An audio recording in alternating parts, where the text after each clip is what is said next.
E agora sim, o nosso encontro é com um médico especialista, uma área que não é muito conhecida, né, doutor? Com certeza, ainda não. Ebiatria. Eu já fico pensando logo na Hebe, deusa da juventude. Exatamente. Né? E aí o ebiatra trata de? Adolescentes. Adolescentes. Doutor Williams Ramos. Doutor, afinal de contas, trata-se o que na adolescência? A molecada não está parruda, não está bem, não está gozando de boa saúde nessa hora? Exatamente, essa que é a grande questão. A gente tem essa ideia de que adolescente não tem problema, está na plenitude da sua saúde. Mas a gente tem várias questões importantes a serem discutidas na adolescência. E o ebiatra ele tem um olhar integral, olhar para tudo do adolescente. Não só esses problemas físicos, que às vezes eles têm doenças como qualquer outra pessoa, mas também tem as questões psicológicas e sociais que têm que ser muito bem avaliadas e acompanhadas. Quando você fala de questão psicológica e social, eu já me lembro de como a gente quer ser aceito nessa época da vida, né?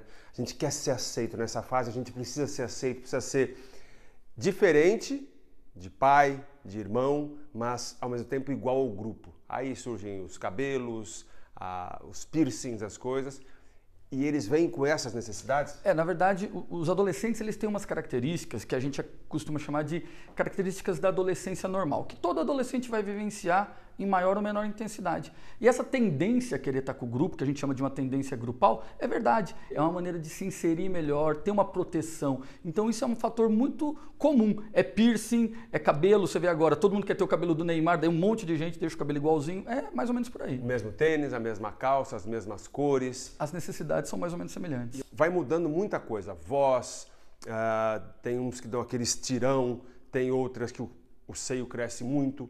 Aí, ou não cresce. O menino, eu tenho certeza que o maior grilo dos homens é o tamanho do peru. Não tenha dúvida, com certeza. Isso mesmo, o tamanho do pênis é a grande questão. Mas eu acho assim, a grande importância é a gente saber que cada um tem seu tempo. Às vezes a gente fica se comparando com o outro, fala, puxa, minha amiga já começou a nascer peito, eu ainda não. Meu amigo já cresceu, tem barba, eu ainda não. Cada um tem seu tempo. A gente é influenciado por fatores ambientais e genéticos que vai fazer com que, às vezes, um comece a se desenvolver antes e outro depois.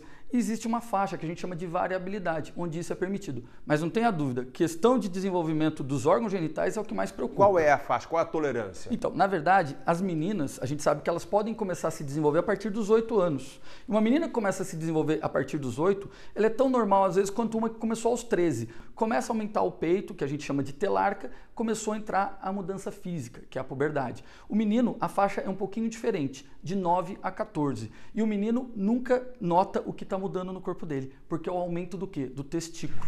Eles ligam muito que é o pênis e esquecem e não sabem que é o testículo que está aumentando primeiro. Então, o pênis não está diminuindo, irmãozão. É que o sacão está ficando maior. Aí no cenário, né, parece que o pênis está diminuindo. Agora, o senhor falou sobre os meninos começarem a se desenvolver depois. Tá vendo, irmãozão? Por que elas não dão bola pra gente? Por que elas preferem os mais velhos?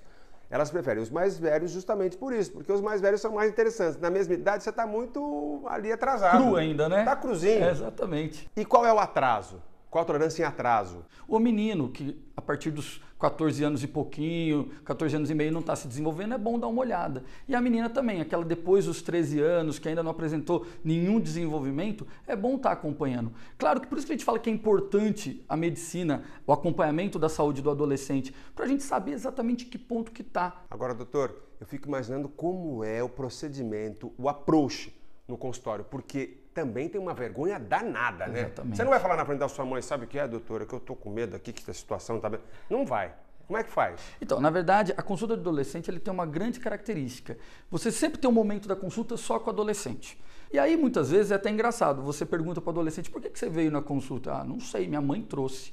Mas é interessante que ao longo da consulta você vai abordando várias questões, entre elas o desenvolvimento físico, as questões sociais, seu desenvolvimento psicológico. Então esse approach fica um pouco mais fácil, porque você está numa relação um pouco mais direta. Você garante para ele uma coisa muito importante, que é direito ao sigilo. E é muito comum até, fazendo um link com isso, que às vezes os pais falam, e aí doutor, me fala tal coisa, e meu filho já teve relação, meu filho fez isso, fez aquilo? Eu falo, pergunta para ele. E também é muito importante a gente lembrar, aí quando a gente é mais velho, a gente pode falar, né doutor? Irmãozão, minha querida amiga, não há ninguém no mundo, ninguém que seja mais seu amigo, que seja mais seu cúmplice do que o seu pai e sua mãe. Você pode até acreditar em mim ou não acreditar. Até os 21 parece que eles são os nossos maiores inimigos, que fazem a gente passar mico, vergonha, que nos superprotegem, ou que às vezes não fazem o que a gente quer e a gente entende como um distanciamento, mas creiam, são os nossos melhores amigos. Não tenha vergonha. Se tiver vergonha, tá ruim, aí pega também um camarada legal como o Dr. Williams para bater um papo e fazer uma triangulação. Porque essa triangulação que é importante, a gente sempre estimula isso. A gente sabe da importância do papel dos pais, é importantíssimo. A gente até entende que tem um certo afastamento, os pais sofrem com isso, mas a gente tem que saber que os pais são as pessoas que a gente tem que ter como referência, com quem a gente tem que contar. Como você falou, são os melhores amigos. Cuidado para não querer ser amigão demais, esquecer de fazer o papel de pai. Mas essa cumplicidade é importante. E os pais também têm que entender que, por mais que eles já tenham passado por tudo isso, é a primeira vez que o adolescente está chegando na área que está passando por essa situação. Então ele também vai ter, e é uma pessoa diferente de você, embora seja seu filho, ele é diferente de você, ele vai ter outros questionamentos. Tem a sua própria identidade. Agora, doutor, quais são as outras coisas que podem acontecer nessa fase da vida e que de repente eles não sabem? Tem uma coisa que é muito comum, que são as questões de sexualidade. Então, na verdade, foi até bom, a gente começou a falar do quê? De mudança do corpo. Não adianta muitas vezes eu vir preocupado, poxa, como está meu filho aprendendo a vivenciar a sua sexualidade, se ele não sabe nem como que muda o próprio corpo.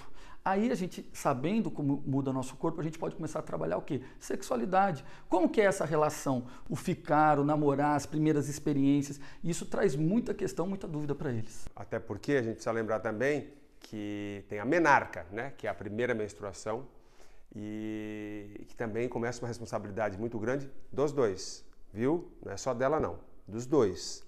Então, brincadeiras podem não ser só brincadeiras. É importante lembrar disso. A prevenção é importante. A menina, depois que já menstruou, o corpo dela está preparado para engravidar. Então a gente tem que se prevenir. Depois da menarca, depois da primeira menstruação, pode engravidar. Precisa deixar claro, né? Com certeza.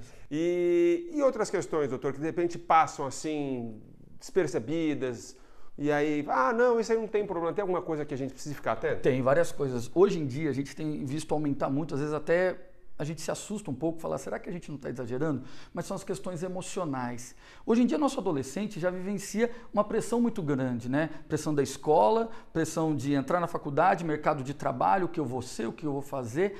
Isso está gerando uma geração muito mais ansiosa. Começa que essa geração mais nova, né, dos nossos adolescentes de hoje em dia, é uma geração que está acostumada com o mundo como? Um mundo muito rápido, onde tudo acontece muito rápido. Muita informação, muito acesso. Muito acesso. Um mundo muito banalizado algumas vezes, a gente tem informação de maneira banalizada. Então é uma geração que está sendo criada nesse meio. E isso está gerando muito o quê? Muita ansiedade. Cada vez mais a gente vê adolescentes ansiosos, alguns já caminhando para quadros mais depressivos. E também chegando em consequências como obesidade, contato com drogas, uso de substâncias, quer dizer, você começa a procurar outros meios de se proteger ou não proteger, na verdade, ou de se enganar, né, sair daquela pressão e acaba comendo demais ou se envolvendo com droga ou fazendo sexo desprotegido, ou seja, você se apresenta mais vulnerável, por quê? Porque você às vezes está fugindo de uma situação que está te angustiando muito. Então isso a gente tem que pensar. Vamos lá, então eles estão chegando numa fase desconhecida, até porque estão chegando, e nessa fase há várias armadilhas, vamos colocar assim. Exatamente. E contra as quais eles têm que estar preparados e protegidos por eles mesmos, ficar atento, e pelos pais. Com certeza. Na base do diálogo. O papel dos pais é importantíssimo. Obrigado. Eu que Dr. agradeço. Williams Ramos, cheio de S e também cheio de boa vontade e conhecimento para receber você e todo mundo que estiver com dúvida aí em casa.